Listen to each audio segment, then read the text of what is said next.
Hello everyone, welcome to Deepa's kitchen. आज बनवणार आहे मी मक्काच्या दाण्यांपासून मस्त असे क्रिस्पी, वरच्या साईडने एकदम क्रिस्पी आणि आतून एकदम हलके फुलके लागणारे असे मस्त भजी मी तुमच्यासोबत शेअर करते।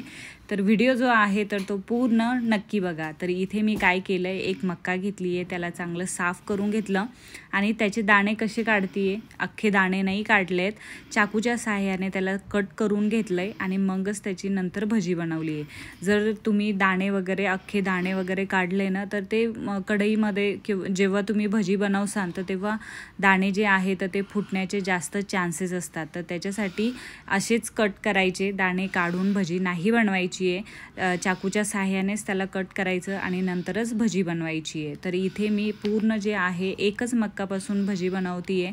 तर त्याच्यानंतर एक मोठ्या साईजचा कांदा घेतला आणि एकदम अशा लंब्या लंब्या स्लाइसमध्ये त्याला छान कट करून घेतलं कांद्याला आणि त्याच्यानंतर त्याच्यामध्ये 2 चम्मच बेसन टाकलंय आणि एकदम जास्त वेळ ते क्रिस्पी राहण्यासाठी, एकदम मस्त असे कुरकुरीत लागण्यासाठी त्याच्यामध्ये 2 चम्मच इथे मी तांदळाचं पीठ टाकलंय। तर तांदळाचं पीठ हे रेडीमेडच आहे आणि त्याच्यामध्ये थोडंसं तिखट लागण्यासाठी त्याच्यामध्ये 2-3 लसणाच्या पाकळ्या टाकल्या आहेत, 2 हिरव्या मिरच्या टाकल्या आहेत आणि जिरं टाकलंय। याला चांगली पेस्ट बनवून घ्यायची आहे, तुम्ही खलबत्त्यामध्येही कुटू शकता, अजून छान टेस्ट लागते। तर इथे मी मिक्सरमधूनच काढून घेतलं आहे। तर इथे 1 चम्मच भरलं आहे ते, तर तितकं पूर्ण टाकायचं आहे। त्याच्यामध्ये तिखट हिरवी मिरची जी तुम्ही तुमच्या चवीनुसार ठेवू शकता, कमी जास्त करू शकता। त्याच्यानंतर इथे ओवा मी टाकते आहे, तर ओव्याला टाकताना कधी पण चांगलं असं हाताने चांगलं चोळून घ्यायचं आणि त्याच्यानंतरच त्या मिश्रणामध्ये ओवा टाकायचा आहे। चवीपुरतं मीठ टाकलं आहे आणि हाताच्या 2 बोटाच्या सहाय्याने मी जो आपला खाण्याचा सोडा असतो ना तर तो टाकला आहे, 2 चिमूटभर असा सोडा टाकलाय आणि त्याला चांगलं असं मिक्स करून घ्यायचं आहे। जर तुम्हाला सोडा नसेल टाकायचं तर तुम्ही त्याच्यामध्ये गरम तेल पण टाकू शकता, अजून छान क्रिस्पी होतात बघा भजी। आणि त्याच्यानंतर काय करायचं आहे ना की पाणी टाकताना थोडं थोडं पाणी असं त्याच्यामध्ये टाकायचं आहे, एकदमच जास्त पाणी टाकायचे नाही आहे। आणि आपण जेव्हा ही भजी बनवतो ना तर याला पाणी खूप कमी लागतं आणि एकदम ठीक असं बॅटर बनतं ते। आणि त्याच्यानंतर त्याच्यामध्ये एकदम बारीक चिरलेली अशी कोथिंबीर टाकली आहे, परत त्याला चांगलं मिक्स करून घेतलंय आणि थोडंसं साईडने ठेवून दिलंय।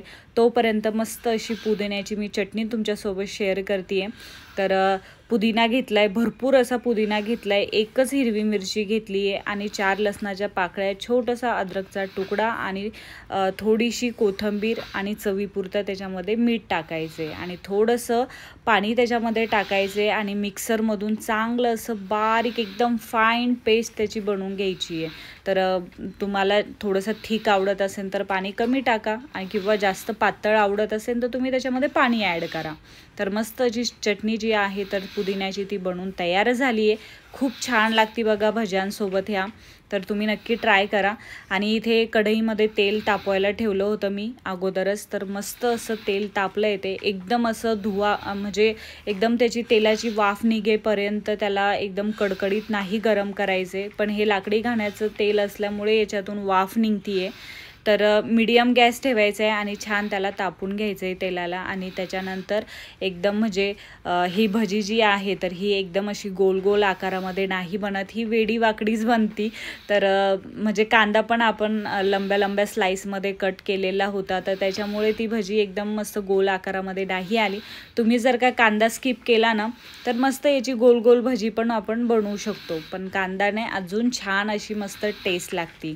तर त्याच्यानंतर पूर्ण भजी जी आहे तर ती मी तळून घेतली आहे। खरंच खूप क्रिस्पी आणि खूप म्हणजे जास्त वेळ राहणारी ही क्रिस्पी अशी भजी आहे बघा। तर इथे मस्त आपली पुदिन्याची चटणी त्याच्यासोबत मस्त एन्जॉय करायचे, हिरवी मिरची तळायची आहे आणि मस्त बाहेर पाऊस, घरामध्ये मस्त आपण भजी तळतोय आणि ते पण मक्कापासून अशी मस्त भजी। खरंच खूप सोपी रेसिपी आहे, झटपट बनणारी आहे। जसं बाहेर पाऊस सुरू झाला आणि तुम्हाला मन झालं भजी बनवायची, घरामध्ये मक्का आहे, तर तुम्ही नक्की ट्राय करा। स्वस्त रहा, मस्त रहा, चांगलं जेवण करा। Thank you, bye bye.